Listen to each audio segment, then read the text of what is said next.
You wake up with a list in your head, not written down anywhere, just floating there, waiting.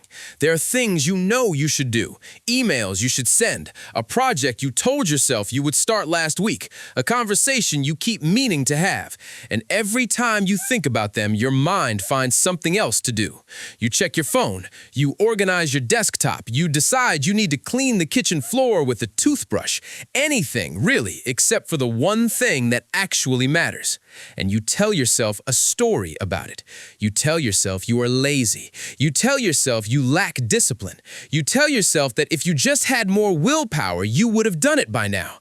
You carry this story around like a weight, and it follows you into the evening, into the night, into the moment when you finally close your eyes and promise yourself that tomorrow will be different. Tomorrow, you will be the person who just does things. But tomorrow comes, and the cycle repeats, and the voice in your head gets a little louder. What is wrong with you? Why can't you just start? You are not lazy. Laziness is a shallow explanation for something much deeper.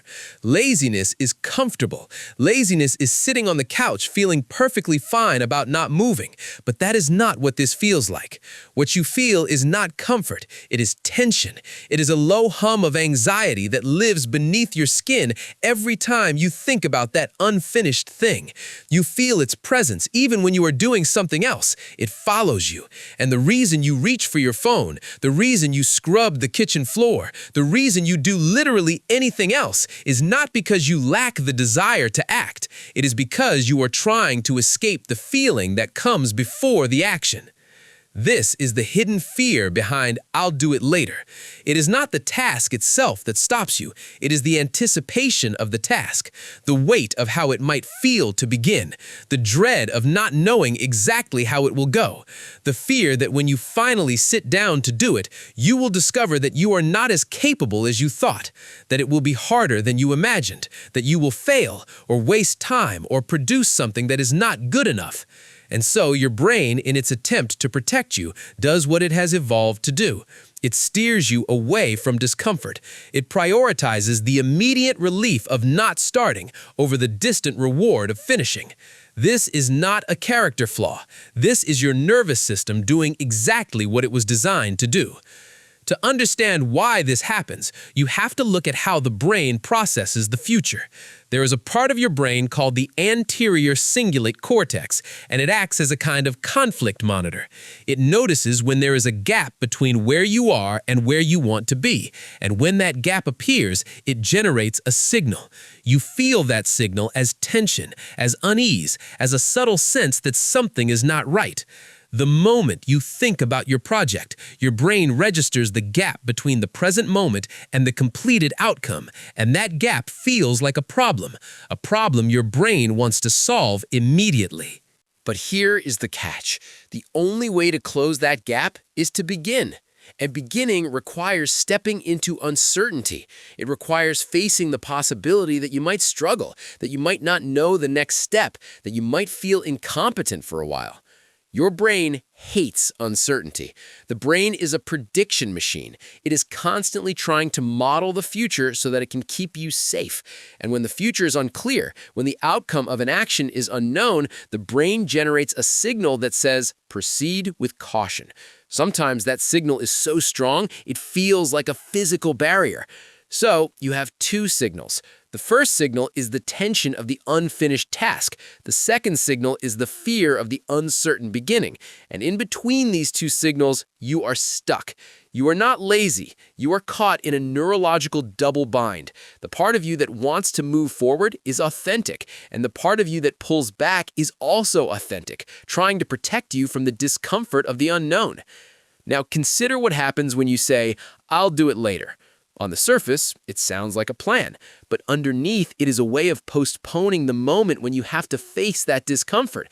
You are not actually scheduling the task. You are scheduling the absence of the feeling. Later, you tell yourself, you will feel more motivated. Later, you will have more clarity. Later, the fear will have dissolved on its own. But later arrives and the fear is still there, because the fear was never about the time of day. It was always about the act of beginning. This pattern shapes more than your productivity. It shapes how you see yourself. Every time you delay, you add a small piece of evidence to a growing case against yourself. You start to believe that you are not someone who follows through.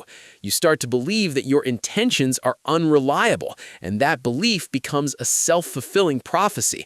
The next time a task appears, you do not just face the task, you face the accumulated weight of all the times you told yourself you would do it later and did not. You face the story you have built about who you are. But here's the truth. This pattern did not appear out of nowhere. It is an adaptation. Somewhere along the way, your brain learned that beginning something carries a risk. Maybe you grew up in an environment where mistakes were met with criticism. Maybe you learned that your effort was never quite enough. Maybe you discovered that it was safer to not try at all than to try and fall short. And so your brain developed a strategy. It learned to delay. It learned to wait until the conditions were perfect, until the fears subsided, until you felt ready. The strategy worked. It kept you safe from the possibility of failure, from the sting of judgment, from the exposure of your limitations. But the strategy was designed for a past version of you, in a past environment. And now it's running in the background, applying itself to every task, no matter how small, no matter how safe. So the question is not how to get rid of the fear. The fear is not the enemy. The question is how to build a different relationship with the moment before you begin. Think of it this way. Imagine you are standing at the edge of a pool of cold water. You know you need to get in, but every time you think about it, your body tenses. Your mind tells you to wait, to let the sun warm the surface, to find the perfect moment. So you stand there. And the longer you stand, the more energy you spend just standing. The anticipation becomes heavier than the act itself. But here is what you know from experience. Once you are in the water, it is never as bad as you imagined. The shock lasts for a few seconds. Then your body adjusts. Then you are swimming. The discomfort was never in the water. It was in the space between deciding and doing. The same is true for the tasks you delay.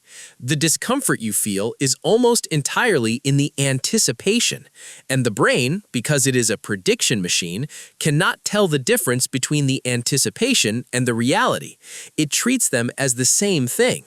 So, when you imagine starting, your brain generates the same stress response as if you were actually in the middle of a difficult, painful experience. You are not avoiding the task. You are avoiding a feeling that doesn't even exist yet.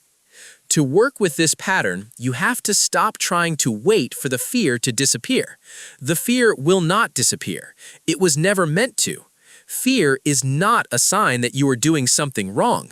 Fear is a sign that your brain has detected a gap between the present and the future, and it is trying to help.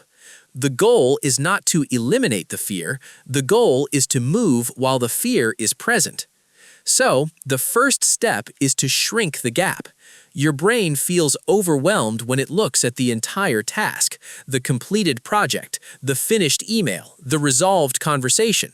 That gap is enormous, and the brain, seeing how far you have to go, generates a massive signal of distress. But you can reduce that signal by changing what you ask your brain to anticipate. Instead of asking yourself to do the whole thing, ask yourself to do something so small it feels almost meaningless. Open the document and write one sentence. Pick up the phone and dial the number without expecting anyone to answer. Move one item from the to-do list onto your desk. This is not a trick. This is working with the brain's conflict monitor. The gap between where you are and what you are asking yourself to do becomes so small that the brain no longer registers it as a threat. The tension dissolves, not because you overcame it with willpower, but because you never triggered it in the first place. This works because of a principle called threshold activation. Every action has a threshold. Below that threshold, the brain perceives the action as manageable and safe. Above that threshold, it perceives it as a threat and generates avoidance. The key is not to push past the threshold with force. The key is to lower the threshold until the action feels neutral. Now, you might notice that even the small action feels difficult sometimes. That is because the anticipation has built up over time. The task is no longer just a task. It has become a symbol of all the times you have delayed.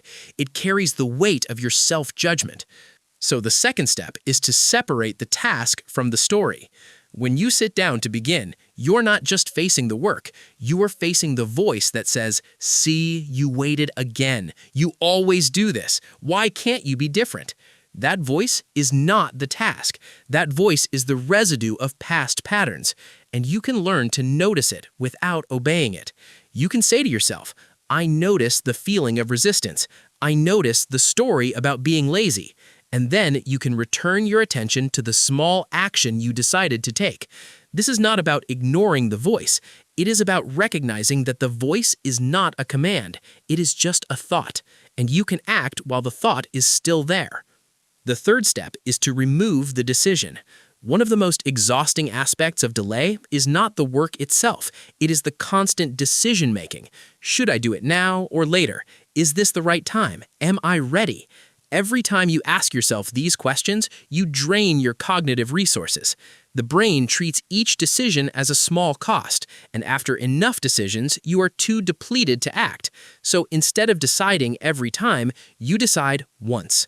You choose a time, a place, and a minimum action, and you remove the question. When the time comes, you do not ask yourself if you feel like it. You do not ask yourself if now is the right moment. You simply execute the predetermined action. This is called implementation intention. It works because it bypasses the brain's conflict monitor. The decision is already made. The only thing left is movement. And the fourth step is to change what you measure. When you are caught in the cycle of delay, you tend to measure success by completion. Did you finish? Did you do enough? Did you do it perfectly? And because the answer is often no, you reinforce the pattern of avoidance. But if you shift what you measure, you shift what your brain reinforces. Instead of measuring whether you finished, measure whether you began. Measure whether you showed up for 5 minutes. Measure whether you sat down at the appointed time. Completion is not in your control. The outcome is not in your control, but the act of beginning is. And when you reward yourself for beginning, when you acknowledge that you did the hard part, your brain starts to associate the task with a sense of agency rather than dread. Think about what this looks like in a real moment. It's Tuesday afternoon. You have been meaning to respond to an email for 3 days. Every time you think about it, your chest tightens. You imagine the person on the other end, waiting, judging. You imagine having to explain the delay. You open your email, stare at the draft, and close it. The story in your head says you are avoiding it because you are irresponsible, but the reality is different. You are avoiding it because your brain has linked the email to a chain of anticipated discomforts. So you apply the first step. You shrink the gap. You decide that you are not going to write the email. You are going to write one sentence. Just the greeting. That is all. The threshold is so low that the resistance barely registers. You open the draft again. You type the greeting. And because the threshold was so low, you do not feel the need to escape. The tension that was there a moment ago begins to soften. And often, once you have started, the momentum carries you forward. But even if it does not, even if you only write the greeting, you have still interrupted the pattern. You have shown your brain that beginning is possible, and that experience, repeated over time, changes the association. This is how you rewire the pattern, not through a single heroic act of willpower, through repeated experiences of beginning when the fear is present. Each time you begin, even in the smallest way, you are teaching your brain a new lesson. The lesson is not that the fear goes away. The lesson is that you can act even when the fear is there. And slowly, the gap between the thought and the action shrinks. The anticipation loses its power. The story you told about yourself begins to loosen. There is a simple way to hold all of this together. Imagine your attention is like a beam of light. When you shine it on the entire task, the whole mountain of work ahead, the beam scatters. You see everything you have not done. You see the potential for failure. You see the weight of your past delays. And that scattered light creates nothing but heat. It burns you out before you move. But when you narrow the beam, when you shine it only on the very next thing, the one tiny action in front of you, the light becomes focused. It does not burn, it illuminates. It shows you exactly where to place your hand, your foot, your attention. And from that single point of focus, movement becomes possible. You do not need to become a different person to escape this pattern. You do not need to eradicate the fear or transform your personality. You simply need to learn how to begin before you feel ready. Because readiness is not a state you arrive at.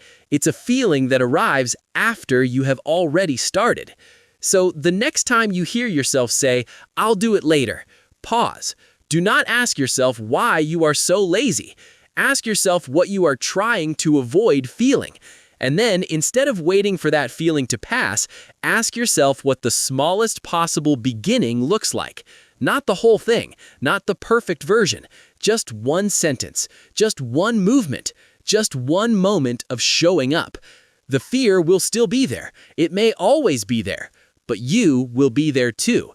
And that is enough. That is always enough.